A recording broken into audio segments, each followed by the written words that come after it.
Do you wonder where your food comes from? More and more people do. America's corn farmers work hard every day to grow a crop that you can be proud to serve your family. And they're doing it with an eye toward sustainability, caring for water, air, soil, and resources that fuel healthy families and more sustainable products. Take a look to find out how farmers in rural America work to make life better for all of us, from cities to their rural communities. Learn more at ncga.com. NCGA, a commitment to the future. Hey guys, welcome to Legionnaires Cricket Podcast, a podcast that has been calling for change from this England regime for a long time, and Chris Silverwood has finally brought down the axe. I am Rob, this is Rich, this is 2 podcasts in a week. Welcome back. Ooh. How we doing, Rob? What's going on? Riding high, giddy from all the podcasts and giddy from all the changes that are going on in this England dressing room at the moment. Yeah, it's pleasing, isn't it? We were just talking before, wasn't it? It's really, really pleasing that they have been quite decisive with this squad announcement. It's come a bit earlier than I expected. Sat there being bored to death watching Forest last night. The squad comes through, probably the most exciting thing of the evening. Yep. It's awesome, mate. Good changes, solid changes. And they've gone so far down the path with the team that they've had and the investment that they've put in, and they've finally gone, we've not quite got this right. Yeah, at this time as well. Yeah, big time. Yeah, and that's it. I thought it was really positive. Chris Silverwood has come out. Obviously, we'll name the squad in a moment, but Chris Silverwood has come out, and the ones that are omitted, he's made it very, very clear he wants them to go back to their counties, to go and play some cricket and get away from this pressure and start scoring runs. You know, he's expecting, certainly 1 or 2, he's expecting them to be back in the squad at some point. So the big news, isn't it? Big news is Dominic Sibley, the opener, has been dropped. We've been calling for it for quite some time now, and I'm sure we are not alone. Zach Crawley, who was dropped for the second test, he has also been omitted from the squad, and there is also no place for the spinners Dom Bess and Jack Leach, although Jack Leach apparently is on standby because the squad will only have the 1 spinner in it. In David Malan. David? Or Dawid? Is it Milan or is it Milan? Milan. We could have it all wrong. David Malan. Yes. So he's in anyway. He's 33. He's another sneaky old player. But the T20 number 1 man in the world, or at least he was when we used to talk about being number 1 in the world. Things may have changed since then. But he's certainly still up there. He's in the squad. We've spoke about him before. He's got a pretty good record in Australia. Not got the greatest overall record in his time for England, but this is a guy that played for England before he became David Malan, T20 superstar, and all the experiences and confidence that comes from that.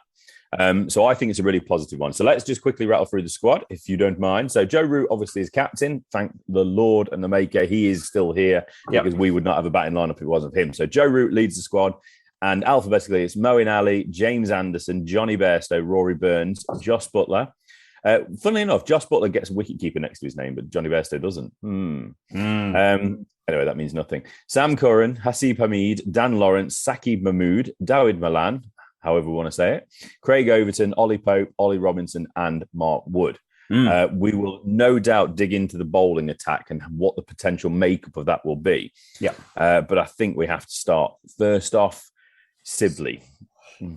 It's the right call, mate. We've been saying for a long time, there's only so many opportunities that you can give someone and them not reward you enough. And we spoke about it for a long time on the podcast with Keaton Jennings when he just kept going and going and going under the Ed Smith regime and got more opportunities. Sibley's had opportunities. He had a great 2020 in average 40. The problem is 2019, he averaged 14, and 2021 is gone on average 19. So you're bookending a couple of really decent innings with some really poor ones. 4 ducks this year, 356 runs, averaging 19.77. It's not good enough. It's not going to cut it. We've got a fundamental problem at the top of the order. We went through it and said England with the 7th or 8th worst opening team since 2016. That's a 5-year period, Rich. I know maths. That's a 5-year period of being really, really average. And they've invested the time and they've made the right call. Let's get Hamid in. And importantly, taking Hamid from batting at 3 and then putting him in the opener slot, which is his comfort zone and what he's grown up with and what he does. Absolutely, that's it, isn't it? We're going to see Rory Burns open with Hasib Hamid. There is absolutely no doubt that David Milan will slot in at that number 3 spot. Yeah. So first, I mean, Sibley had to go. What's the stat here? He's passed the 35. He's only gone past that once in his last 15 test innings. Yeah. As you say, averaging 19.77 in 10 test matches this year. You just can't sustain it. You can't sustain it. It's the same as Zach Crawley, isn't it? Who had that wonderful innings last year of 206.7 against Pakistan. But then he's done very little since then. Neither of them are bad players. Neither of them are in the sneaky old category. Sibley's sneaky young, actually. So, there is time for him to come back. Zach Crawley undoubtedly will be back in the squad at some point. As long as he goes and scores runs, there is always the chance. Hasib Hamid, when he first came here to the England side against India, he was exceptional, but then he vanished. He forgot to score runs, didn't he? So you never know what's going to happen, but I think this setup really likes to have consistency. And I think they really do rate the likes of Crawley. Sibley has a chance more than anything because he's played it. He has the experience. And we are still in a situation where we are absolutely desperate for opening batsmen. It's certainly in red ball cricket. The only other player I think crossed my mind as an opener was Alex Lees. Yep. It's a fair call. So there's no one else. So let's jump on to Milan then. I think he's deserving. He's only played one first-class innings this year, and that was 199 score. That was it. And he's New County Yorkshire. Obviously, we'll know him as a Middlesexian. Yeah, I'm sure that's what they're referred to. So it's a strange one. He's obviously playing a lot of white ball. He's playing the 100 for Trent Rockets. He's obviously a T20 player. I think the experience he's got has turned him into a different player. He's going to be more positive. T20 is all about, his style of T20, is putting away the bad ball. It's not being overly aggressive. Liam Livingston, for example, is absolutely wowing us all because he's smashing the ball out of stadiums all over the country. I think maybe he's not quite at that point of translating that to red ball, maybe at the highest level. But Milan, his game isn't predicated on going crazy and smashing it and being aggressive. He should be able to play a very, very similar brand of cricket in test matches that he has been doing in white ball. So I think it should be relatively seamless. Obviously not playing much red ball this summer and this season is a bit of a concern going into a test match, but we do have a week or so. So hopefully he can get his white pads back out, get the red ball firing down at him and he'll be ready to go. But what's your overall thoughts of him back in the team, Milan, the new Milan? Talk to me. Tell me all about your thoughts on David. Well, I like the fact he scored 199, but I think like every England player that comes and plays for England, you want them to have some red ball cricket under the belt. And we spoke about the preparation for a home test series being possibly the worst it's ever been for a multitude of these England players, and it really shows on the pitch and how they perform. Milan, same man, incredible T20 player. And what's important, one, he's done it at an international level and the best T20 player in the world. You can make that case because his world ranking point is higher than anyone else's has ever been in T20 cricket. That's the level of performance and consistency that he's given. Average is 46 with the bat in T20 cricket. That's hard to do, but that's 46 with the bat, batting at number 3 alone. Again, really, really important, almost 1,000 runs. What there is to like, and we spoke about it on the pod before, was he did well in Australia. 383 runs, a highest of 140, average of 42. Did really, really well. 0 ducks, 52 boundaries, lighting stuff up. The problem I've got, and the big question mark that we've got for England, is as a number 3 unit, England are absolutely abysmal. New Zealand, Australia, India, Pakistan, Afghanistan, South Africa, Zimbabwe all average more in the number 3 slot than England since 2016.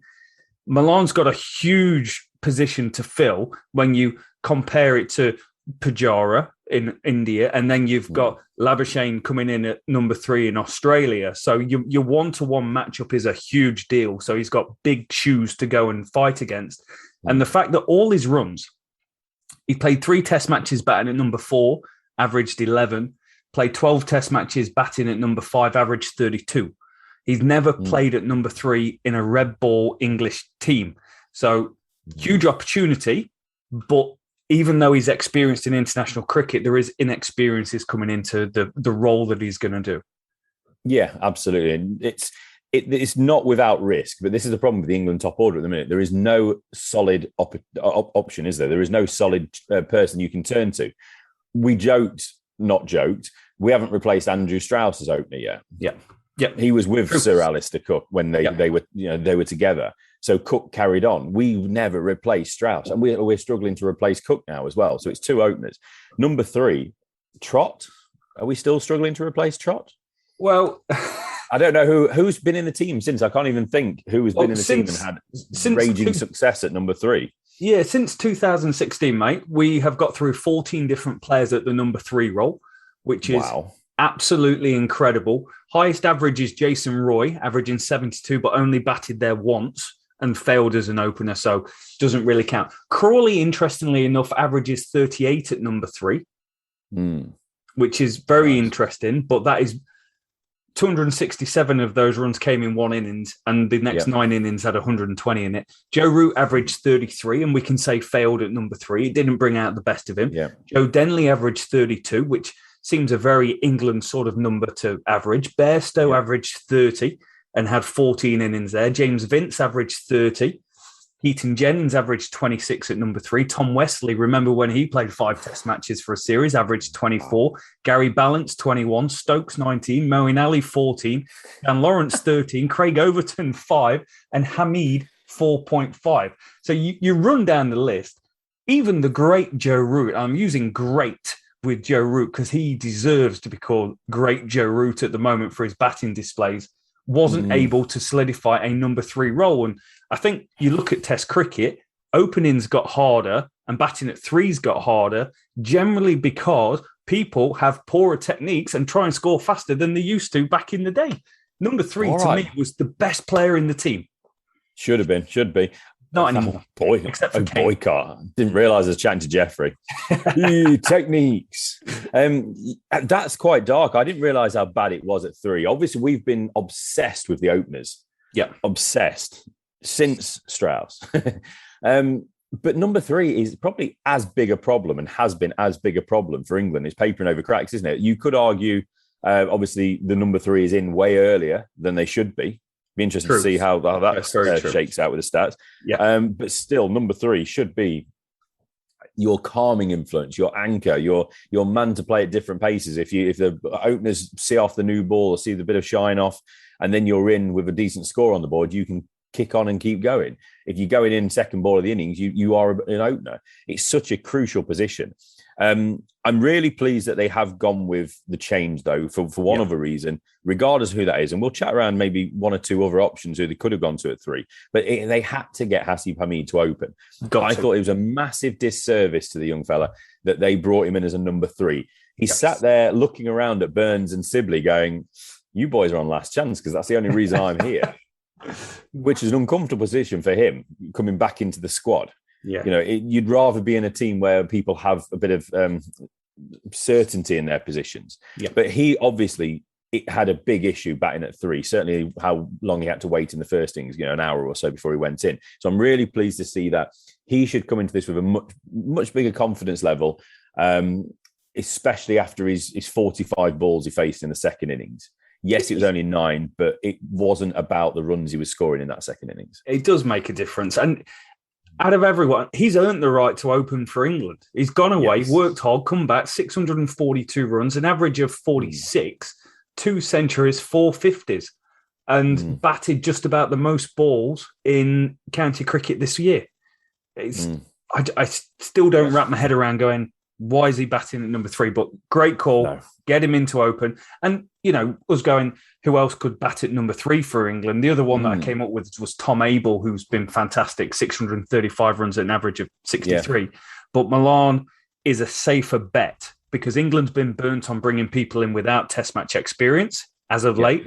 Milan's got international experience, has scored runs against the best bowlers in the world, different format, doesn't swing, still done it. It's the safe bet to bring in, especially with Australia around the corner.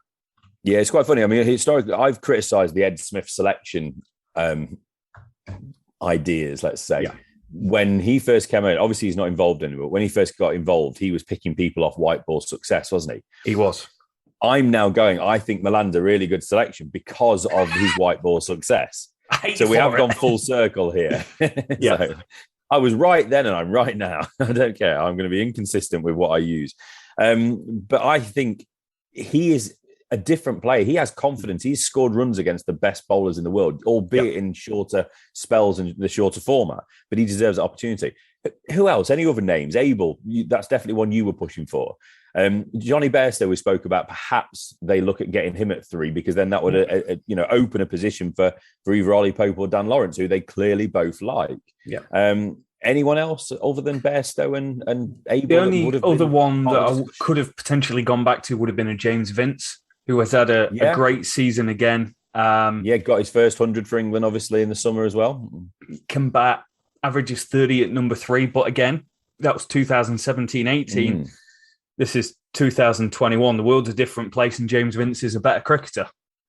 Yeah, absolutely. I mean, just looking ahead briefly, I'm jumping a little bit here, but when we get Mr. Stokes back in, and we don't know when that could be, he's obviously rightfully taking as much time as he needs. There isn't a deadline or on when he will return. It could well be in this series. It could well be in the World Cup.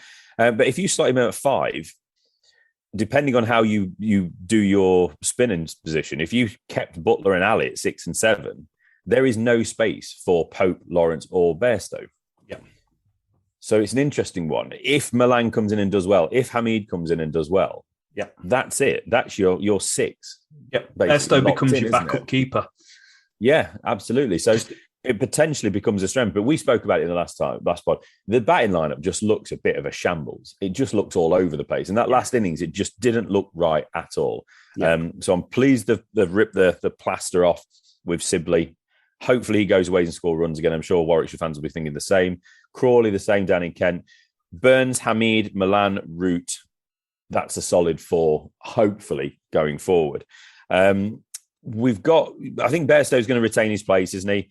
Butler and Ali, I think they're going to play Ali because obviously there's no other spinner in the squad. Bess was kept for the first 2 games, but then released. He's moved off. Leach is the backup, who is back with his county, but he is on standby. So Ali and Butler are going to be there at 6 and 7.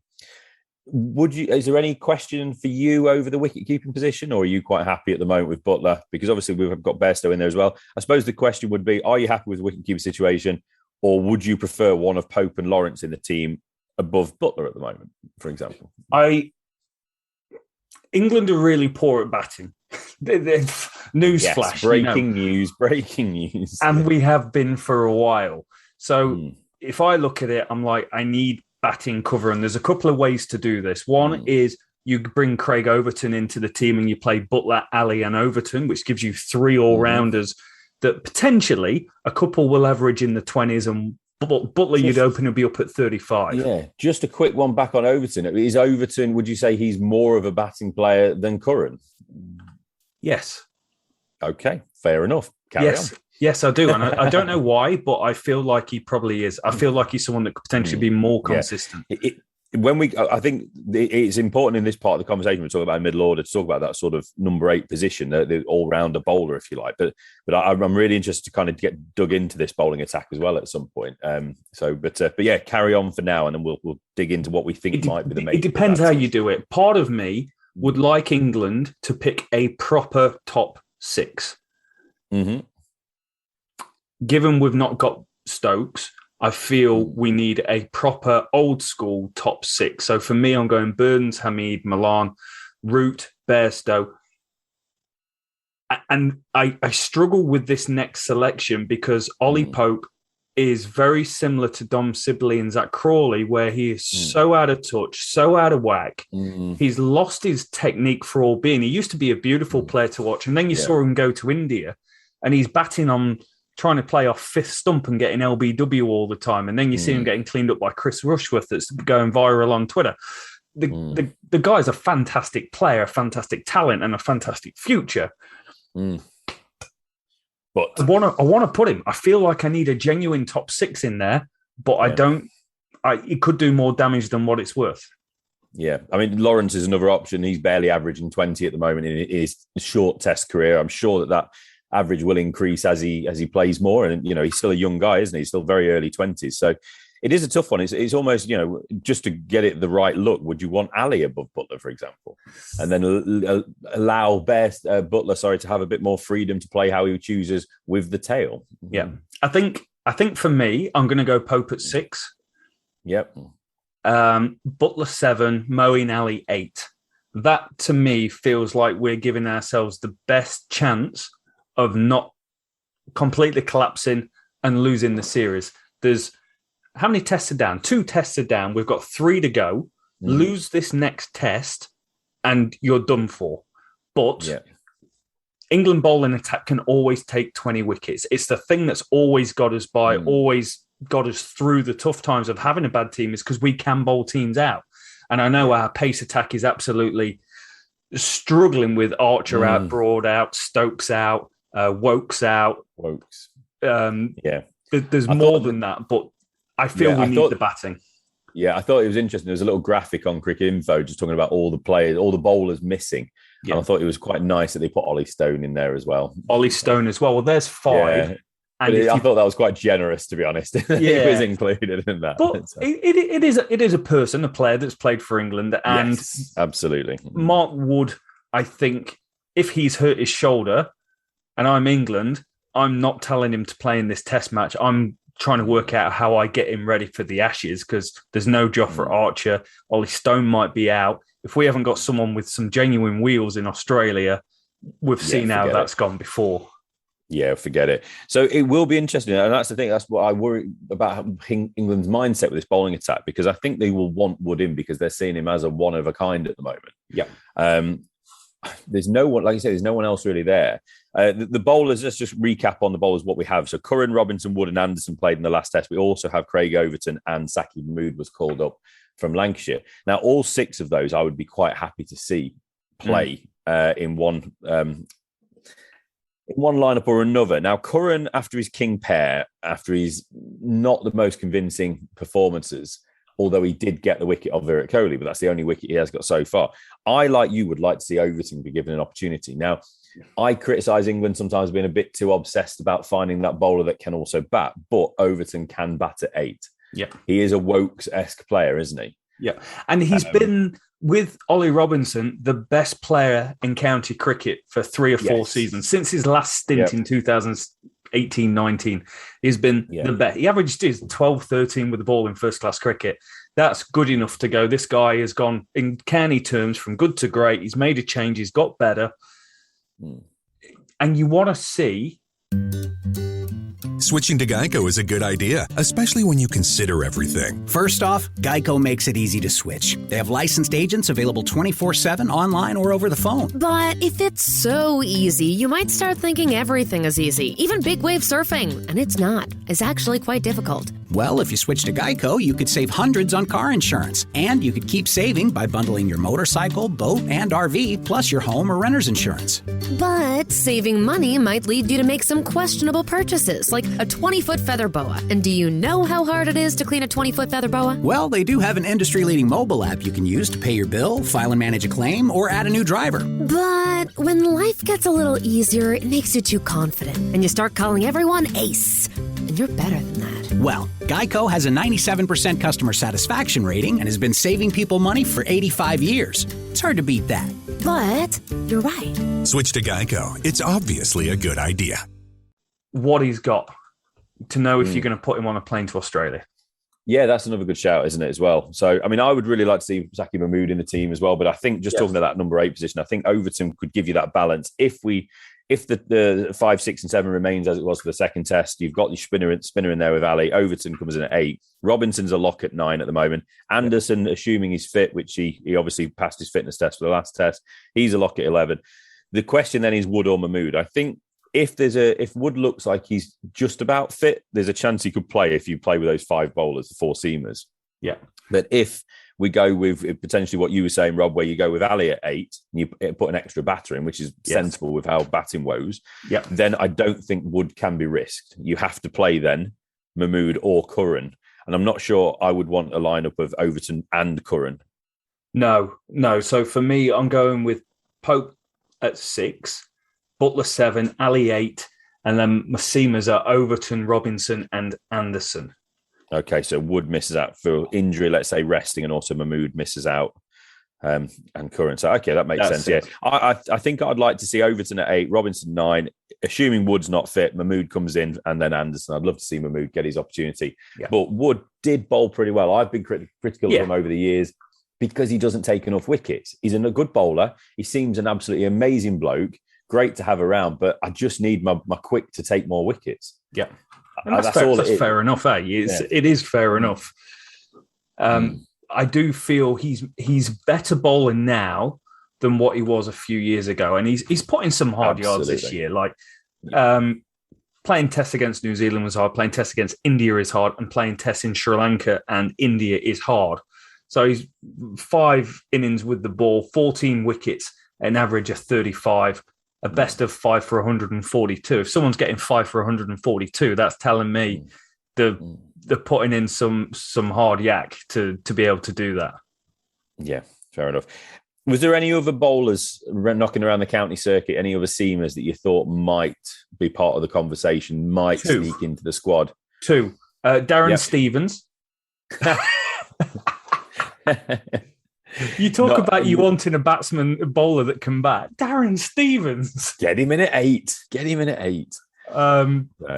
Yeah, it's quite difficult with county cricket because I do feel there is such a big leap between the two. You look at the best bowlers going around, Luke Fletcher and Chris Rushworth. Neither of them, anyone's going to put the hand up and say he should be in this England team. Tim Merton up there with 37 wickets. Yeah, I think Chris Rushworth did put his own hand up though before the second test, going, "What? You need a guy that can bat a bit that bowls at such and such." Yeah, English seamer. Interestingly enough, Craig Overton, 37 wickets at 13 this year as well, which is incredible. I think the only one that England have got on the radar, because there's Ethan Bamber's got a few wickets this year. Ryan Higgins, who's always getting wickets and runs, has got a few. Yeah. Little Chef Sam Cook's got a few. But Brandon Carse has got 34 wickets at 21 in the county championship. So, again, he's part of that England conversation. If someone went down, he's the sort of guy I think you would see come in. Yeah, that's the name that came to my mind, to be honest with you. Brandon Carse I like him. He's a big unit. He's somebody that I think they'll take to Australia. Yeah. He's not quite Tremlett. Nobody's Tremlett. No. Well, let's hope he's not a Boyd Rankin. You are, yes. Let's not. Oh no, they've ruined it for me now. I can remember seeing the Sun's. It might have been the Sun. It was some newspaper talking about the Giants going to Australia to conquer, and there was Harmison, Boyd Rankin, and someone else that was massive, and all of them broke down injured, and Steve Armisen bowling at first slip. Boyd Rankin pulled his hamstring on the first day. My word. Oh, what a time to be alive. That was the Plunkett and Saj Mahmood tour, I believe. The Liam Plunkett before he added an extra 5 or 10 miles an hour on. The 80 mile an hour Liam Plunkett, and the Saj Mahmood that I don't know what to say about Saj Mahmood in Australia on that tour. Terrible. I'm not going to say anything. That's what I'm going to say. So that's where we think the England squad is. Obviously, they are. It is worth just reiterating. They are without Stuart Broad, Jofra Archer, Chris Wokes. Yeah. I think add to Anderson, that's your 4 seamers. That's what you want. Yes. Stokes is missing as well. So we're missing a lot of experience and a lot of quality at the moment. It's basically a backup seam attack, isn't it? Yes. We just have to reiterate that. That's all. I'm just not looking for excuses, just saying that this is not the attack that we thought we would be talking about this summer. It's good to see people get opportunities. And like you said, it's important to get, for example, Overton in there as well to see if he is a man that you can take over the winter. But we also have what's in front of us, and England, to put it in not the nicest terms, England had the pants pulled down at the end of the second Test match. Yeah, they were pretty much put in their place and embarrassed. I think so. They need to come back strong. They need to put out of their mind completely the World Cup and the Ashes for the moment, and go and win a game or two of cricket in this series to keep it alive. Because if England go into this anything like they did towards the back end of this test, India will be all over them from ball one. Will. It's a very resolute Indian team as well. You think what they've been through and what they've achieved. They went to Australia with a borderline second team, got bowled out for 36-37 in the first test, came back and won the series. That doesn't happen in Australia. You don't have that embarrassment happen to you and come back and win. Sure, they lost the World Test Championship final. Just making sure you can see the badge. But this is potentially. I was watching the story of the World Test Championship final, a little doco, 45 minutes this morning, and the Indian pundits talking about this being the finest Indian Test team there has been, because India have had great players in the past, great batsmen in the past, but the bowling has sometimes been a little weak, or although they've had like an Anil Kumble or someone like that. This is well-rounded. This is well-structured. This has depth. You've got Siraj coming into the lineup from absolutely nowhere, taking key wickets in Test matches, picking up the stump and running off. They've got depth wherever they go. The openers have got depth. You've got Shubman Gill not playing. The guy looked $1 million in the World Test Championship when everyone struggled. So they're a very, very good team England are playing against. Yeah, absolutely. And they've got the mentality, they've got the resilience, haven't they? There's something about this team. Kohli, who it has to be said, Kohli is not in good form at the moment. Kohli is not in good form. 12 months or so is not Virat Kohli of old. You know, it's just worth noting, Joe Root has gone up to number 2 in the Test rankings, hasn't he? Behind, obviously, Kane Williamson. Struggled to think of him for a second there. How dare I? But Kohli is not the star guy at the moment. I mean, you might want to just pull up his stats in a moment, but considering the way Kohli is leading this team, nobody's really talking about Virat Kohli, the batsman. Yeah, he got 40 in so he's not in the worst form in the world, and it's never going to be too far away before he comes back strong. If we start saying he's done, or he's not playing well enough, he will smack us in the face very quickly and go put a big 100 on. So we're not questioning that, but we're just saying he's leading and has this confidence in his own leadership. Forget about his batting ability, but in his own leadership, with the foundation of quite a poor 12 to 18 months with the bat. Yeah, it's quite remarkable. You know, he is leading as if he is absolutely in charge, and obviously he is. So it's really, really good to see this Indian team that they're not taking any nonsense from anyone. They're not being bullied. They're not being pushed around. They're coming back strong. Let's hope, obviously, like I say, the third test, just everyone does just take a couple of steps back and start again. Because if it goes from basically, from 100 like it was at the end of the second test, it's going to get messy very quickly. With this Indian team, I think we're both in agreement, aren't we? That we think that they're probably going to go unchanged. I think they're going to reward the winning team, and I think they're really, really pleased with everyone's there. But there's probably a couple of questions, though, isn't there, with this team? I think batting-wise, Pujara and Rahane are under the microscope a little bit. Yeah.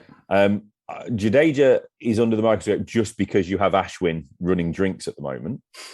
And if Ashwin's behind anyone, there is going to be a question. It doesn't matter how well the player with the shirt is doing. And the bowlers, obviously, there's always ways they could tweak the bowling attack if they choose to.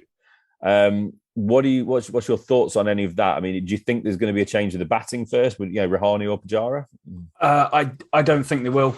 I don't think they will. They'll definitely start Sharma and Rahul, who are absolutely lighting stuff out. And you look at the guys that are on the sideline. You've got Prithvi Shaw, 21 years old, ready to come in. You've got Vihari ready to come in. But I just can't see them making any changes. If they were to make a change, to me, I think the only change you could look at would be bringing in Ashwin for Jadeja. That's what I think. I really wanted to see Axar Patel bowl in England, given the amount of success he had against and they'll be dying to get a left arm spin that just runs it straight into the English pads to see if it works in English conditions. But they need that depth of batting. Ashwin's incredible cricketer, 400 odd Test wickets, averages 30 with the bat, incredible. Jadeja's been a little disappointing for me. He hasn't bowled a lot, but with the bat, he's not quite been the guy that averages 40 and potentially could be a top 6 player. So if I'm going to make any change, I think that would be the only one. And rolling back to Kohli, mate, there is a huge dip in Kohliism and what Kohli stands for. 2016, average 75. 2017, average 75. 2018, average 55. 2019, average 68. Since then, he has scored just over 400 Test runs at an average of 22. Yikes. He averaged 19 last year. He's averaging 26 this year. Jimmy Anderson came out, I can't remember the year. It was when England toured Kohli scored big double 100, scored another 100 in India. And Anderson, instead of saying, hey, well played, he's a good player, turned around and said, oh no, playing in India, it hides all his flaws. So there's huge rivalry between those guys. But other than the time that Kohli came over, because Kohli did have that tour of England where he scored really well, he has generally struggled over here compared to anywhere else, averaging 33, 846 runs, 200s, 350s, 4 ducks. This is a slump. This is a slump. Yeah. Kohli has been red hot, up there with Kane and Steve Smith as the best players in the world for a huge period, especially while Joe Root simmered down as a test cricketer. Yeah. Kohli was the guy, and Kohli was probably the guy that I would hang my hat on to take his team to victory. That's changed. I don't know what's changed, but something's changed, and he's just not performing. No. And I think this is why he has become Virat Kohli, the captain. He's such a proud man. He's such a, and I use the term arrogant, but not all arrogant comment is a negative. No. He has an arrogance to him, which every great player needs. And I think he knows himself. He has not performed in the last 12, 18, 24 months. Yeah. So he has to do something else. He doesn't want people talking to him about his stats or his form or his run of not the greatest innings. So he's coming out firing. He's coming out and he's brought 10 blokes with him that all are up for a scrap. So nobody is talking about Virat Kohli, the batsman, at the moment, because rightly so, everyone's talking about Virat Kohli, the captain, and the team rather than 11 individuals. Yeah. So it's going to be interesting to see how it shakes out, because the longer he goes without scoring, the more you're going to get Jimmy Anderson, as Jimmy Anderson is always likely to do, to talk the ear off batsmen. We know he's sandpaper. To a lot of people, isn't he, overseas? We love Jimmy because of what Jimmy does for us, but I'm sure if Jimmy was an Australian, we would despise him. So we would respect him. Would see huge problems with it, yeah. Yeah, exactly. So, but it's only going to get worse for Virat if he keeps failing with the bat. So he needs to make sure that he keeps his head as a captain first. If the runs come, that's great, but he needs to keep leading this team, because it's this team that will win the series, not Virat Kohli, the batsman. Yeah. Agarwal was supposed to be the opener, but KL Rahul has done so well, so I don't see him getting his opportunity yet. So I'm the same as you, Ashwin. It all depends, I suppose, as well. What will Headingley do? Are they going to set it up as a bit more of a? It looks like it might take a bit of spin later as we go. There is a chance then you could potentially bring Ashwin in, or even Axel Patel for one of the 4 seamers. Yeah. But I don't think they're going to tweak anywhere else. Obviously, injury, who knows what could happen, but the batting looks pretty set, doesn't it, at the moment? Just that one little potential change. And I'd love to see Ashwin in. I'm just a big fan of him as a player, all-round player. And he seems a great guy as well. So I'm always a big fan to see Ashwin on the field. Yeah, no, it's a good shout. And I think what's going on is KL Rahul and Joe Root are both hiding how hard it is to bat in this series. Yeah. They are, because those two are standing out above anyone else. Rohit Sharma's averaging 50, but there's no one else averaging above 34. And that person averaged 34 is Mohammad Shami. So it is a bowler-led series, back end of English summer, tests being played in September, weather might come into it. Seamers wickets, which has always played into England's hands. But what is amazing about this Indian team is their bowling lineup is matching England's blow for blow. They are. And the question is, who wins the third test? What's the result going to be, Rich? This is the pressure call. It's India 1, England 0. Maybe, I'm going to be generous, it was a 50-50 in the first test draw. That's potentially being dangerous. Second test, England competing easily until a poor moment of captaincy, cough, from Joe Root. And then getting blown away, which can happen to England. England of old have a bad result, a bad performance, and the wheels come off. Yeah. England of more recent years, when we have these performances that we get all upset about and frustrated about and annoyed about, they tend to right it quite quickly. That might not be always the case. I don't know, but that's how I feel. It might be that England team is probably a few years in the rearview mirror now, but I just think, especially if this was a back-to-back test, I would say India win. India just completely, the wave consumes England. But England will have time to step back. India, it's like a boxer, isn't it? You don't want the bell sometimes. India needed to just get straight back into it. Yeah. Go again. and just start throwing haymakers again. England needed this time off. They need to reflect, relax, go back, ease up a little bit, and come back with a much calmer head, much more sensible head. We love to see the battles. I've got nothing wrong. I don't think there's anything wrong with Mark Wood steaming in, trying to take his head off after he tried to take Jimmy Anderson's head off. Yeah. And let's remember that's how it started. But we lost the plot. Yeah, we didn't have those cool, calm heads to do that and then go, right, I've told you what we think, and now I'm going to knock your off stump out the ground. Yeah. Simple as that. I know it sounds simple. So long-winded way of saying, I think England come back, and England have to win this game. A draw, yeah, it could easily be a draw. I'm not going to go draw because draw's boring, isn't it? It just means that we've probably got a bit of rain knocking around and whatever. I think England win because England have to win. And I think when England get in a position where they have to win, they tend to come back. And especially after the way they were humbled at the home of cricket, at Lords, at HQ, they were humbled. They were put in the place, they were embarrassed a little bit. I think they come back, and I think they take it back to India with a much calmer. I do agree with you. If it was a back-to-back test, England are going to be in a really poor mental state. You think back 2005 Ashes, we got smashed at Lords, had a break, came back, Edgbaston happened, Old Trafford happened, then Trent Bridge. It was incredible. Not saying that's going to happen here because I don't think we've got the same quality of players at the test match level going out there. If, let's say there's no rain, if there's rain, it's a draw. Yep.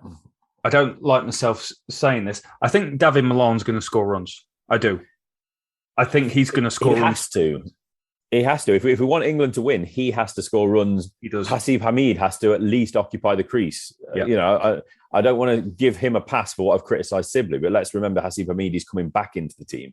Yeah. If Hasib Hamid is 10, 15 test matches in, he's still doing what Sibley was doing, I'll be criticising him. But, those boys have to step up and actually and bat some time and hopefully score some runs. I think Bairstow scores runs, home ground. He's going to score runs. England's at 700. Yeah, we are going to score 700.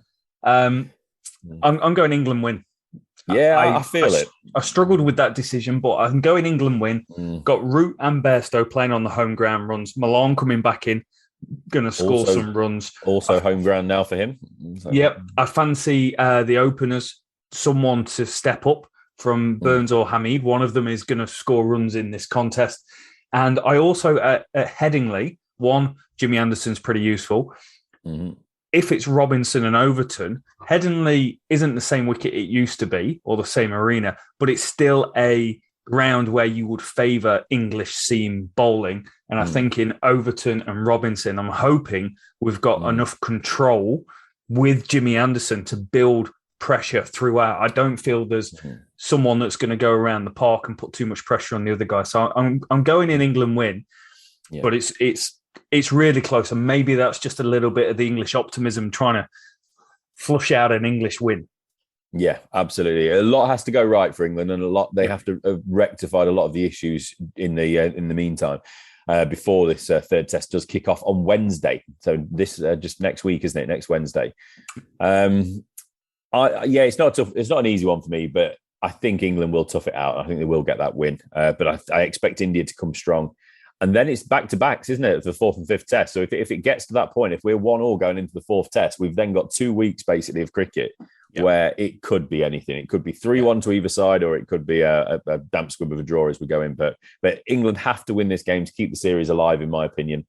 If England lose this game, I can see it spiralling, in all honesty.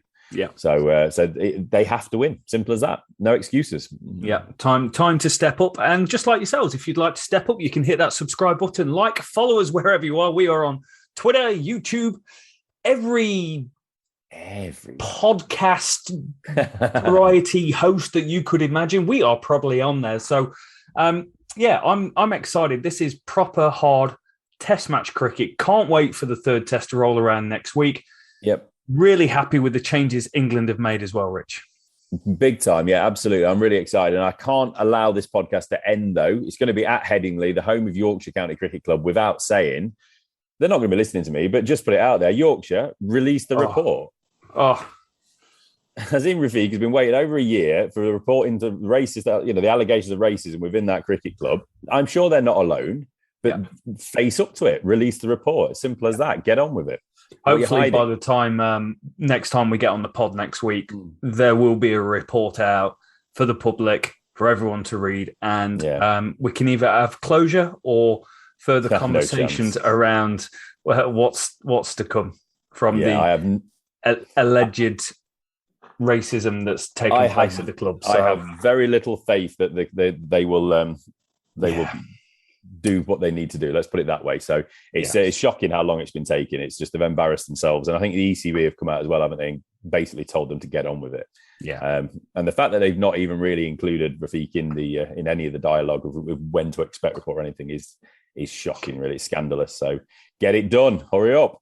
Yeah, very, very poor. Well, Rich, thank you very much for jumping on, my friend. Always good fun. Always good to have some good news coming out of the England camp. It feels a long time since we've had a little bit of joy, and the joy is the axe coming down on Dom Sibley. Poor old Dom. But we did talk about previous podcasts, horrendous preparation, injuries before the test series, get the lad out, get him playing some cricket, and coming back stronger, just like we will next week with another podcast and hopefully some paperwork to go through from Yorkshire. But thank you so much for listening, guys. Goodbye from me. Goodbye from Rich. We'll see you guys next time. New hot and iced Sunrise Batch Coffee from Dunkin'. A bright and balanced, full-bodied blend brewed so you can get summering from sunrise to sunset. And even after that, because that's when you can show off those string lights you hung in the backyard. Or rehung. Enjoy a medium, hotter iced Sunrise Batch Coffee for $2. America runs on Dunkin'. Price and participation may vary. Limited time offer. Exclusions apply. Switching to Geico is a good idea, especially when you consider everything. First off, Geico makes it easy to switch. They have licensed agents available 24/7 online or over the phone. But if it's so easy, you might start thinking everything is easy, even big wave surfing. And it's not. It's actually quite difficult. Well, if you switch to Geico, you could save hundreds on car insurance. And you could keep saving by bundling your motorcycle, boat, and RV, plus your home or renter's insurance. But saving money might lead you to make some questionable purchases, like a 20-foot feather boa. And do you know how hard it is to clean a 20-foot feather boa? Well, they do have an industry-leading mobile app you can use to pay your bill, file and manage a claim, or add a new driver. But when life gets a little easier, it makes you too confident, and you start calling everyone Ace. And you're better than that. Well, Geico has a 97% customer satisfaction rating and has been saving people money for 85 years. It's hard to beat that. But you're right. Switch to Geico. It's obviously a good idea.